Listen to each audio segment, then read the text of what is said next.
சோப்புல வந்து இது ஆவாரம் பூ சோப்பு, இது வந்து ஹெர்பல் சோப்பு, இது வந்து டீடன் சோப்பு, இன்னும் ரோஸ் சோப்பு, இன்னும் பல விதப்பட்ட சோப்பு செய்யறோம். நம்ம கஸ்டமர் என்ன கேட்கறாங்களோ அந்த மாதிரி சோப் நம்ம தயார் பண்ணி கொடுக்குறோம். சோப்ஸ் எல்லாமே வந்து ஷியா பட்டர் சோப் பேஸ் வச்சுதான் நம்ம செய்யறோம். நம்ம மெல்ட் அண்ட் போர் மெத்தட்ல தான் நம்ம வந்து சோப் செய்யறோம். அது வந்து சோப்பு செஞ்ச 2வது நாளே நம்ம யூஸ் பண்ணலாம். இப்போ இந்த சோப்போட தரம் என்ன அப்படின்னு சொல்லிட்டு நம்ம லிட்மஸ் பேப்பர் வச்சு செக் பண்ணி பார்க்கலாமா? pH வேல்யூ எவ்வளவு இருக்கு அப்படின்னு சொல்லி நம்ம செக் பண்ணலாம். நான் வந்து ஆவாரம் பூ சோப்புல 1, டீடான் சோப்புல 1, ஹெர்பல் சோப்புல 1 3 வச்சிருக்கேன். இப்போ 3 லிட்மஸ் பேப்பர் எடுத்துக்கிறேன்.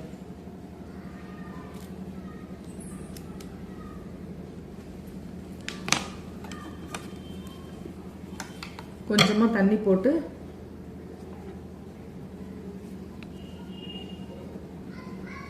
முதல்ல நம்ம ஆவாரம் பூ சோப்போட குவாலிட்டி என்னன்னு பார்க்கலாம்.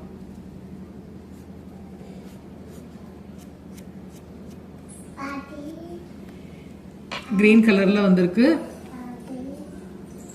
இப்ப இதை வாஷ் பண்ணிடுறேன்.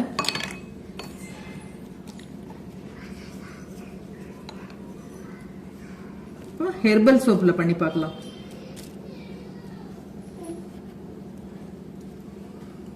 எந்த பக்கம் ஒண்ணு போடலாமா?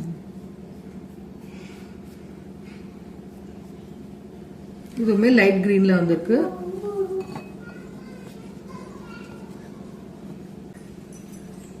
பார்த்தா ப்ளூ மாதிரி தெரியுது. இப்போ நம்ம டீடான் சோப் வச்சு பண்ணலாம்.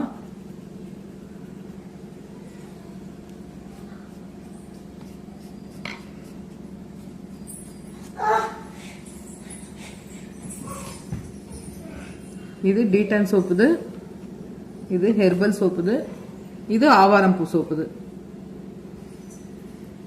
நம்ம யூஸ் பண்ற பெரும்பான்மையான சோப்புகள் வந்து நடுத்தர நிலையுடைய இதே மாதிரியான கிரீன் கலர் தான் வருது. இதுல வந்து ரெட் கலர் வரக்கூடாது. ரெட் கலர் வந்து ரொம்ப ஹார்டான சோப்பு, ஸ்கின்னுக்கு வந்து ஒத்துக்காது, ரொம்ப ரேஷஸ் எல்லாம் வரும். அந்த மாதிரி சோப்பு யூஸ் பண்ணக்கூடாது. நம்ம அந்த மாதிரி சோப்பை தயார் பண்ணவும் இல்லை. நம்ம சோப்ல வந்து அசிட்டிக் நிறைய இருந்துச்சு அப்படின்னா இந்த லிட்மஸ் பேப்பர் வந்து ரெட் கலரா மாறிடும். நம்மளுடைய சோப்ல வந்து ஆல்கலைன் தான் நிறைய இருக்கு. அதனால ஸ்கின் ஃப்ரெண்ட்லி. இது தாராளமா தைரியமா நல்லா யூஸ் பண்ணலாம். நம்மளோட சோப் வந்து ஸ்கின் ஃப்ரெண்ட்லி சோப்பு. தாராளமா வாங்கி உபயோகிச்சு பாருங்க. எப்படி இருக்குன்னு எனக்கு கமெண்ட் பண்ணுங்க. ரொம்ப குறைந்த விலையில தரமான பொருளை தயார் பண்ணி நம்ம கொடுத்துக்கிட்டு இருக்கோம்.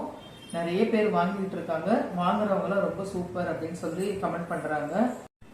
4 சோப்பு வாங்குறவங்களுக்கு வந்து ஷிப்பிங் சார்ஜஸ் ஃப்ரீயா பண்ணி தரோம்.